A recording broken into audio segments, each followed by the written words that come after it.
Hello tout le monde, bienvenue de nouveau sur Keen Finance. Alors aujourd'hui, j'ai l'honneur d'interviewer Monsieur Yves Ehonet, qui est CEO d'une fintech qui s'appelle TagPay et il va nous dire tout.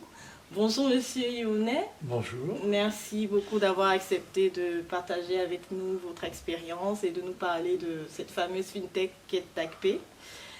Avant d'introduire le sujet, Monsieur Ehonet, est-ce que vous pourriez nous donner votre vision du marché des fintech aujourd'hui en France, de manière générale et dans le monde?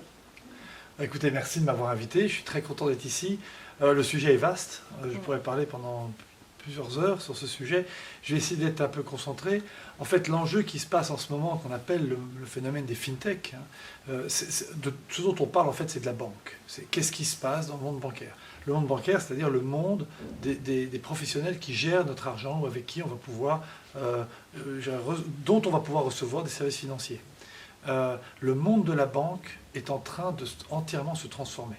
Et les fintech, c'est en fait la conséquence de ça. Alors ils sont quelquefois les acteurs qui vont pousser les banques à se transformer, mais en tout cas ils sont un maillon très très important dans la dynamisation, dans la transformation de ce milieu bancaire qui est en train de se faire. La raison pour laquelle tout ça se passe, c'est que l'ensemble des industries, et vous pouvez prendre toutes les industries, elles ont toutes été transformées, on dit disruptées, par la digitalisation. Ce terme est maintenant complètement connu et accepté par tout le monde, et la digitalisation a provoqué la remise en cause des métiers de quasiment toutes les professions, sauf la banque. La banque, pour des raisons multiples, est arrivée à un stade de son évolution où elle a voulu rester à l'état dans lequel elle était depuis à peu près 50 ans, avec des systèmes informatiques qui sont devenus très anciens, avec une offre qui est devenue complètement en décalage avec nos vies qui ont changé. Et cette évolution de la banque, cette non-évolution de la banque, provoque une accélération de la digitalisation, et c'est ça le phénomène FinTech. Waouh. Voilà. C'est très bien résumé. Et du coup, dans ce phénomène FinTech, où se situe TagPay aujourd'hui? Quelle est la particularité de TagPay? Alors TagPay, bon, je vais vous parler bien sûr donc, de nous. En fait, si on regarde un peu les grandes banques, le monde bancaire, on est dans un moment où les fintech, pour des raisons de complexité de ce milieu, qui est très régulé, dans lequel il y a des très très gros acteurs, il est très difficile d'entrer sur ce marché, je dirais, de façon frontale. Donc les fintech s'adressent de façon quasi totale, enfin majoritaire très largement, à une petite partie de la banque. Par exemple, il y aura des fintech qui vont travailler sur les prêts, sur les paiements, sur le scoring, sur l'authentification forte, sur la sécurisation. Et chacun va prendre une petite partie de la chaîne de valeur de la banque. TagPay, on n'a pas fait comme ça.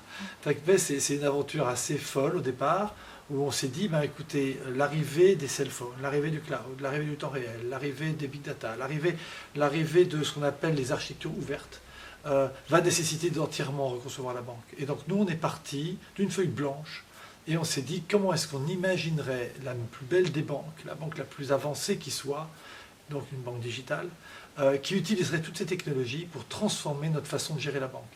Et notre histoire, que je pourrais vous raconter un peu plus en détail après, c'est qu'on a eu beaucoup de mal à trouver les premiers clients, parce qu'il faut être, j'ai envie de dire, très, très visionnaire, pour accepter d'un seul coup de prendre une nouvelle machine, une nouvelle façon de faire la banque et de se réinventer.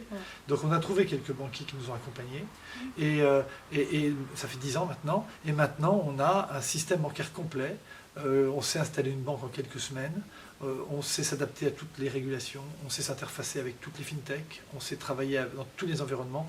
Et TagPay, c'est ce qu'on appelle un core banking, on appelle ça un digital banking system, c'est une plateforme de gestion bancaire. Historiquement, quand on a démarré, aucun banquier traditionnel n'avait vraiment envie de se lancer dans une aventure aussi folle que la digitalisation. Et là, on a eu beaucoup de chance. C'était il y a 10 ans? C'était il y a une dizaine d'années, un peu plus de 10 ans, en 2010, 2009. Sorti de la crise financière. Oui, sorti de la crise financière, et puis c'était très tôt. On n'était pas encore dans ce mouvement qu'on a aujourd'hui.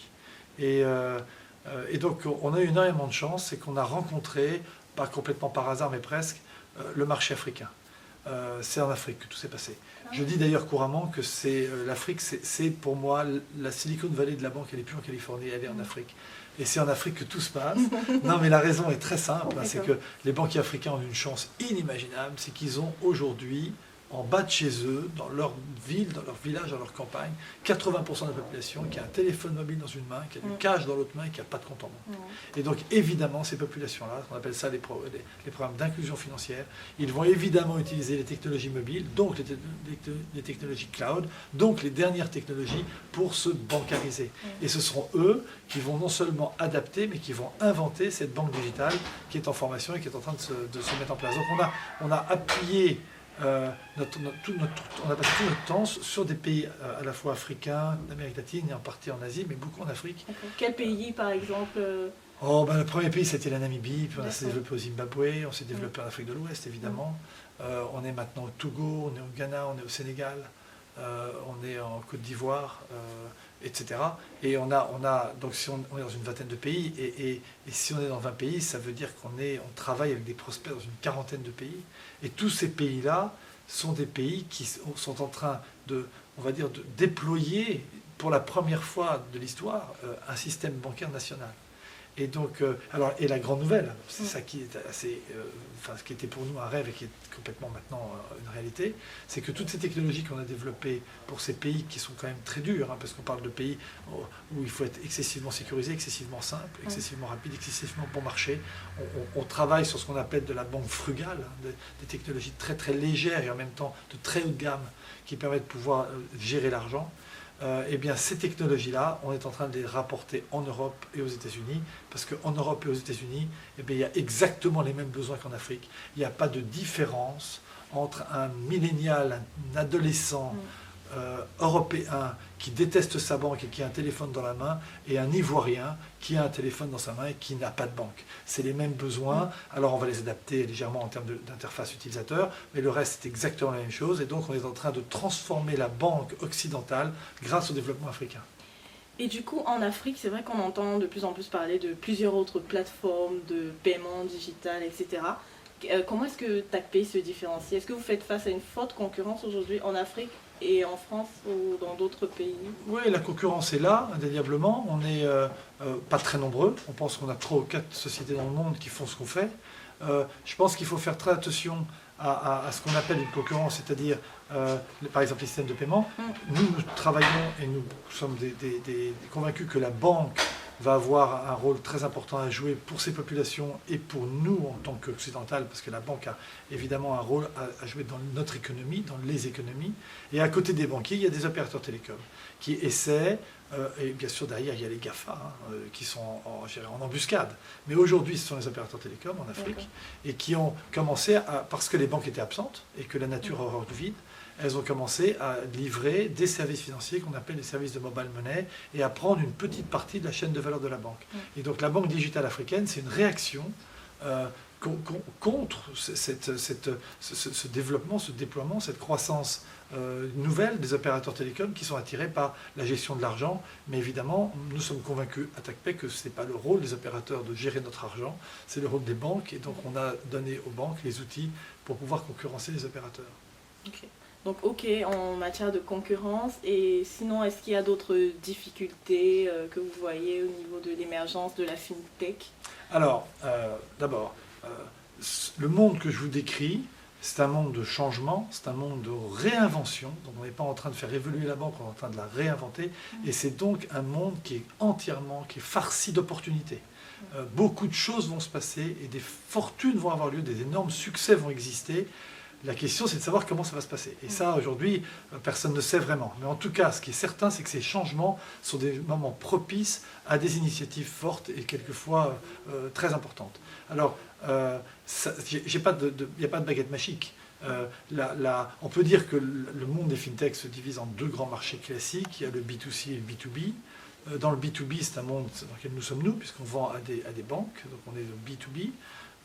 C'est un monde complexe parce qu'on est face à des contraintes de normalisation, d'historique, de résistance au changement, de difficultés d'intégration, d'apprentissage, etc., etc. Donc tout ça c'est complexe et c'est vrai que ce sont des cycles très longs avec des possibilités de succès très importants. Mais les cycles sont longs et donc c'est très dur.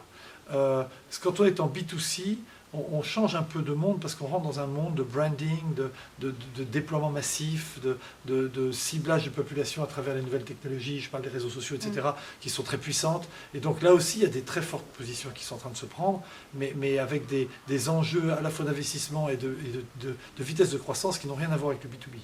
Et donc, mais ces deux domaines sont farcis d'opportunités.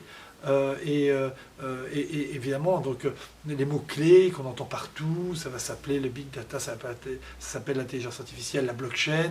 On voit des grands acteurs internationaux qui lancent leur blockchain internationale avec leur monnaie en cryptocurrency, etc. Tout ça est en train de se faire. On n'a pas de vue claire sur qui sera le gagnant. Mais on est certain que la grande institution financière, que j'appellerais la grande banque, qui fera partie des banques leaders dans 30 ans, n'est pas encore créée. Elle est en train de se créer. Donc est-ce que c'est celle qui arrive aujourd'hui ou celle qui sera créée dans 3 ans? J'ai aucune idée. Ok, une petite question, peut-être qui va faire transition avec la toute dernière grande question. Monsieur Yonnet, juste pour comprendre un petit peu votre parcours, est-ce que vous avez démarré en finance ou... Alors non, moi je suis un passionné d'innovation dans la banque. C'est ça mon métier. Depuis le début de mon histoire, je me passionne pour comment est-ce qu'on va pouvoir apporter des nouvelles technologies pour améliorer la gestion de notre argent. Voilà, c'est mon métier. Et donc j'ai été pendant 10 ans directeur de l'innovation d'une société qui s'appelle Gemalto et qui fabrique les cartes à puces. Donc j'ai participé à toute la grande aventure de la carte à puce qui était la première étape de la dématérialisation du cash, puisque avant la carte à puce, c'était du cash. En gros, les transactions se faisaient par cash ou par chèque. Et donc on a réussi à mettre de la technologie pour supprimer le cash et rendre les échanges plus fluides.